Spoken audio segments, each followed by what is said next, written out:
네, 이어서 외신을 통해서 기업 이슈들 살펴보는 픽미업 시간입니다. 오늘도 매일경제신문의 추동훈 기자님과 함께하겠습니다. 안녕하세요. 네, 안녕하세요. 네, 오늘도 주요 외신들 차례차례 짚어볼 텐데요. 자, 첫 번째로는 어떤 소식 준비해 주셨을까요? 샘 알트먼 사과라고 해도 과언이 아닐 것 같습니다. 주말 사이에 발생한 뉴스가 현재 지금 진행형으로 진행 중인 상황인데요. 현재 뉴스가 굉장히 뜨겁습니다. 오픈AI의 CEO였던 샘 알트먼의 거취를 놓고 계속해서 뉴스가 쏟아지고 있습니다. 네, 그럼 기사 먼저 좀 짚어보도록 하겠습니다. 오픈AI가 새로운 CEO를 지금 임명을 했고 지금 샘 알트먼이 마이크로소프트에 합류했다는 기사인데요. 자, 주말 사이에 오픈AI의 공동 창업자 샘 알트먼의 CEO 해임 소식이 전해졌죠. 그리고 오늘 또 들려온 속보로는 이 알트먼이 마이크로소프트에 합류했다고 하는데요. 내용 자세하게 한번 살펴볼까요? 정말 긴박하게 뉴스가 진행되고 있는 상황입니다. 사실 지난주만 하더라도요, 저희가 이 챗GPT의 새로운 성능들, 새로운 기술들을 소개시켜 드렸었죠. 이것을 주도하고 발표했던 사람이 바로 이 샘 알트먼, 현재 CEO라고 보시면 될 것 같은데요. 일주일 전만 해도 이 오픈AI의 미래의 청사진들을 계속 그려왔었던 샘 알트먼이 일주일도 안 된 시간 사이에 CEO직에서 해고됐습니다. 이게 지난 주말에 나온 뉴스인데요. 실리콘밸리와 뉴욕 증시 전반적으로 큰 충격파를 주는 뉴스였었습니다. 그렇다 보니까 주말 사이에 무슨 일이 있었느냐, 그 배경을 놓고도 많은 해석이 엇갈리고 있는 상황입니다.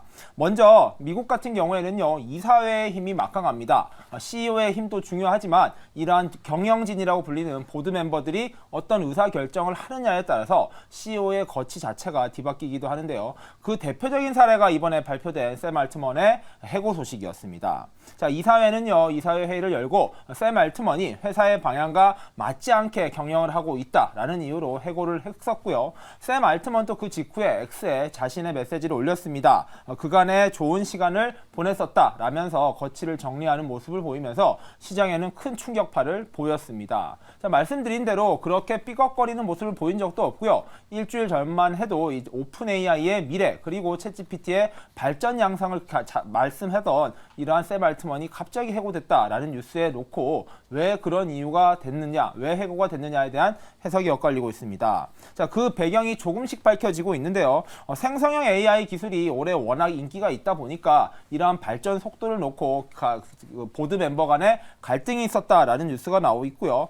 뿐만 아니라 오픈AI의 창립 배경이 사실 따져보면은 공공의 이익을 위해서 만든 기업인데 현재 너무 상업적인 용도로 개발되고 있다라는 것도 갈등의 요인이라고 평가가 되고 있습니다. 또한 이러한 문제점들을 어떻게 해결할 것인가, 그 가이드라인을 놓고도 샘 알트먼이 보드 멤버들과 크게 충돌했다라는 보도가 나오고 있고요. 또 하나 요인이 있습니다. 바로 샘 알트먼이 다른 꿍꿍이가 있었다라는 해석이 나오고 있는데요. 샘 알트먼은 최근에 여러 VC로부터 많은 자금을 유치를 받았었습니다. 그리고 소프트뱅크 벤처스를 이끌고 있는 손정희 회장과도 밀종의 거래가 있었다라는 이야기가 있었는데요. 그 배경에 샘 알트먼이 새로운 제품, 새로운 벤처를 만들려는 꿈을 꾸고 있었다라는 것이 하나의 요인으로 꼽히고 있습니다.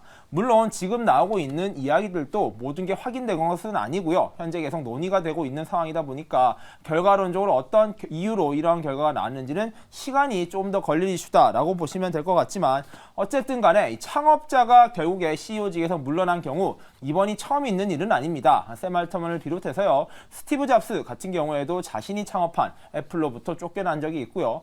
그렇다 보니까 이번에 샘 알트먼의 거취 역시 다시 복귀할 수도 있다라는 추정까지 나왔었는데 그 결과가 사실상 최종적으로는 결과가 나왔습니다.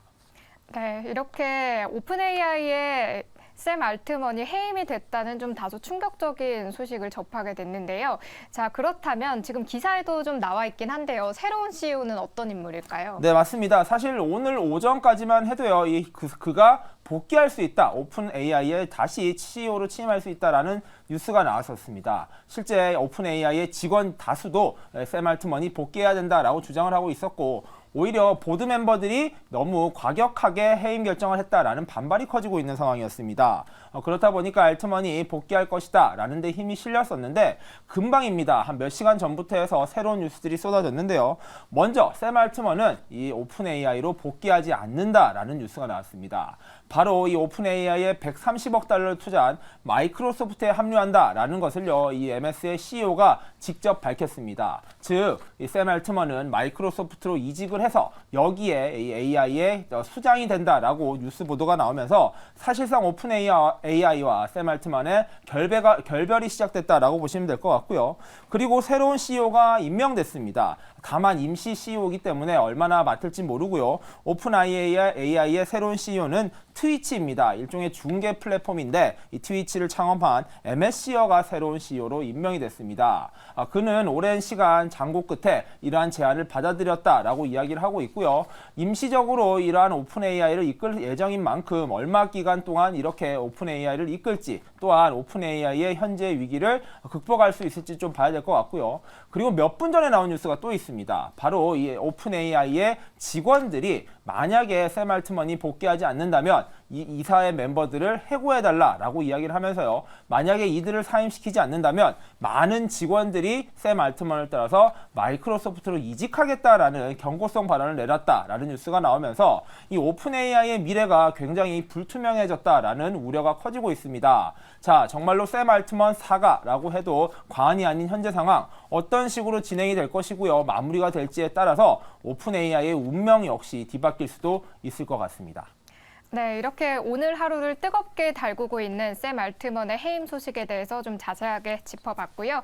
자, 이어서 다음 기사로 넘어가 보도록 하겠습니다. 자, 이번엔 어떤 소식 준비해 주셨을까요? 네, 이번엔 완전히 또 다른 분야, 바로 의류와 패션 쪽의 이야기입니다. 자, 명품 업체들의 위기 소식 계속해서 들리고 있는데요. 이번에는 또 대표적인 명품 기업이죠. 버버리의 실적이 좋지 않게 나오면서 명품 업계에 먹구름이 드리워지고 있는 상황입니다. 네, 그럼 어떤 기사 가지고 오셨는지 한번 살펴볼 텐데요. 자, 버버리의 이익이 연간 전망치를 충족시킬 수 없을 것이다 라는 소식입니다.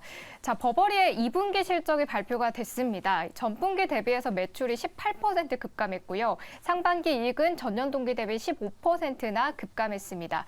이에 주가도 3년 사이에 최대폭으로 급락했는데요. 실적 내용 한번 자세하게 짚어볼까요? 네, 맞습니다. 명품 기업들의 실적 부진은 어느 정도 예상이 되어 왔었습니다. 중국이라고 볼 수 있죠. 가장 큰 시장의 소비자들이 이러한 명품 소비를 줄이기 시작하면서 또한 거시 경제가 계속해서 안 좋아지면서 많은 소비자들이 지갑을 닫기 시작했는데요. 가장 먼저 지갑을 닫을 수밖에 없는 것, 바로 명품과 같은 임의 소비재 분야일 수밖에 없을 것 같은데요. 버버리의 실적 역시 다른 명품 기업들과 마찬가지로 좋지 않게 나오면서 이 명품 업계의 우려가 커지고 있다라는 뉴스가 나왔습니다. 자, 2분기 실적이 나왔는데요. 여기에서 2분기는 6에서 9월 실적이 나온 것이라고 보시면 될 것 같습니다. 이 분기의 시작이 조금 다르기 때문에 이렇게 형성된다는 거 알고 계시면 좋을 것 같고요. 실적이 안 좋게 나오면서 주가가 무려 11%나 빠졌습니다. 그 결과 3년 동안 가장 낮은 저가를 형성했다라는 것이 현재 이슈가 되고 있는 상황입니다. 자, 올해 상반기에 영업이익이 나왔는데요. 2억 2,300만 파운드가 나왔습니다. 영국 기업이다 보니까 영국 증시, 즉 파운드 단위로 계산이 됐었는데 이게 전년 동기 대비 15%나 감소한 숫자라는 게 생각보다 그 하락폭이 크다라는 것이 지적되고 있다라고 보시면 될 것 같고요. 자, 2분기에 매장 매출 증가율도 1%에 그쳤다라고 이야기가 되고 있는데 직전 분기에 18%나 증가한 것을 생각한다면 이번 분기 본격적인 명품 업계의 매출, 영업이익 위기가 시작된다라는 우려가 커지고 있는 상황입니다. 말씀드린 대로 현재 중국 시장이 부진합니다. 버버리 역시 중국 시장에서의 급성장을 기대했으나 그보다는 낮은 숫자로 성장을 하고 있다라고 데이터가 나왔고요. 특히 이제 미국입니다. 미국은 중국과 더불어서 가장 큰 소비 시장을 가지고 있는 국가인데 미국에서의 버버리의 영업이익이 많이 줄었다는 점이 가장 큰 충격파로 다가오고 있다라는 점도 체크해 보시면 될 것 같고요. 중국을 포함한 아시아 태평양의 지역 매출 증가율도 2%에 불과하면서 성장세가 완전히 둔화됐다라는 점이 문제로 지적되고 있습니다. 자, 문제는 반면 올해 이러한 매출 가이던스도 하락할 수밖에 없다라면서 연간 전망 자체도 나빠질 것이다라는 우려가 커지고 있다라고 보시면 될 것 같은데 영업이익 같은 경우에도 애널리스트들이 분석하고 있는 예상치의 하단보다도 더 낮을 것이다라는 우려가 커지고 있다는 점, 이 점이 가장 큰 문제로 지적되고 있다라고 보시면 될 것 같습니다. 네, 이렇게 버버리의 실적 부진으로 이 명품업계에 대한 우려도 커지고 있는데요. 이 업계 전반적인 분위기는 지금 어떤가요? 네, 맞습니다. 이 버버리의 실적이 처음 나온 것이 아니고요. 다른 명품 업체들의 실적도 나왔었는데 같이 부진한 모습을 보이고 있습니다. 다만 에르메스 같은 경우에는요, 실적이 좀 잘 나오고 있으면서 명품 중에 명품, 가장 유명한 명품 업계 한 개 정도만 살아남고 나머지 명품 업계들의 위기는 커지고 있다라고 보시면 될 것 같습니다. 자, 구찌를 소유하고 있는 캐링그룹 같은 경우에도요, 3분기 매출이 44억 6,400만 유로를 기록했었는데 이게 전년 동기 대비 13%가량 빠진 숫자입니다. 뿐만 아니라 루이비통, 모에 헤네시 같은 경우에도요, 여러 가지 실적이 좋지 않게 나오면서 이번 분기에는 올해 들어서 유일하게 200억 유로의 매출을 못 달성하는 실적을 내놓기도 했습니다. 즉 주요 명품 기업들이요, 계속해서 좋지 않은 실적을 내놓고 있다는 점, 이번 분기의 부진이 아마 마지막 분기의 실적의 부진까지도 이어질 수밖에 없다라는 우려를 키울 수밖에 없다라는 점에서 당분간은 명품 업계들의 몸집이 굉장히 좁아질 수 있다, 작아질 수 있다라는 점도 체크해 보시면 좋을 것 같습니다. 네, 이렇게 버버리의 실적 부진과 함께 좀 위축되고 있는 명품업계 분위기 한번 짚어봤고요. 자, 이어서 마지막 기사 체크해 보도록 하겠습니다. 자, 이번엔 어떤 소식일까요? 자, 이 샘 알트먼 이야기도 계속해서 지난주부터 나온 이슈라고 보면 되는 텐데요. 일론 머스크의 뉴스도 계속 나오고 있습니다. 지난주에 저희가 이 반유대주의 발언으로 인해서 여러 이슈가 발생했다라는 뉴스를 말씀드렸는데 그 후폭풍이 상당히 크게 미치는 것 같습니다. 자, 그럼 어떤 기사인지 먼저 짚어보겠습니다. 광고주들이 X를 피하고 있다라는 소식인데요. 이 머스크가 반유대주의 지지를 한 점에 대해서 이렇게 좀 항의가 이어지고 있기 때문이라는 소식입니다. 자, 일론 머스크의 반유대주의 발언 여파가 정말 일파만파로 커지고 있는데요. 애플에 이어서 이번엔 디즈니와 파라마운트 그리고 컴캐스트와 워너브라더스까지 광고 중단에 합류한다고 합니다. 자, 일론 머스크 반응도 궁금하고요. 일단 현재 상황부터 좀 짚어볼까요? 네, 맞습니다. 사실 미국 같은 다민족 국가 같은 경우에는요, 인종차별 문제가 굉장히 예민하고 어려운 문제입니다. 그렇다 보니까 서로 조심하기도 하고요. 이 문제 때문에 인종 갈등이 발생하기도 하는데요. 그 부분을 잘못 건드린 일론 머스크의 실책이 굉장히 뼈가 아플 것 같다라는 우려가 커지고 있습니다. 자, X 같은 경우에는요, 일론 머스크가 트위터를 인수한 직후에 한번 위기가 있었습니다. 많은 기업들이요, 일론 머스크의 트위터라는 회사가 이미지가 좋지 않고요, 여러 광고적인 부정적인 효과가 발생할 것이다 라는 우려를 키우면서 많은 기업들이 광고 철회를 한 바가 있습니다. 겨우겨우 그 문제를 수습해 나가고 있었던 와중에 두 번째 광고 철회 이슈가 발생하면서 이 X죠, 지금은 X가 된 트위터, 과거의 트위터의 어려움이 더욱 커질 것이다 라는 우려가 커지고 있다라는 점이 굉장히 크게 다가오고 있습니다. 자, 말씀드린 대로 지난주 일론 머스크는요, X의 발언에서 실수를 했습니다. 다른 사용자가 말했던 반유대주의적 입장에 대해서 동조하는 듯한 X의 그 메시지를 날려버린 것인데요. 그로 인한 후폭풍이 상당히 큰 상황입니다. 자, 애플을 비롯해서 많은 미디어 그룹들이 이 X에 대한 광고를 철회하겠다라고 발표를 연이어서 하고 있다라는 점인데요.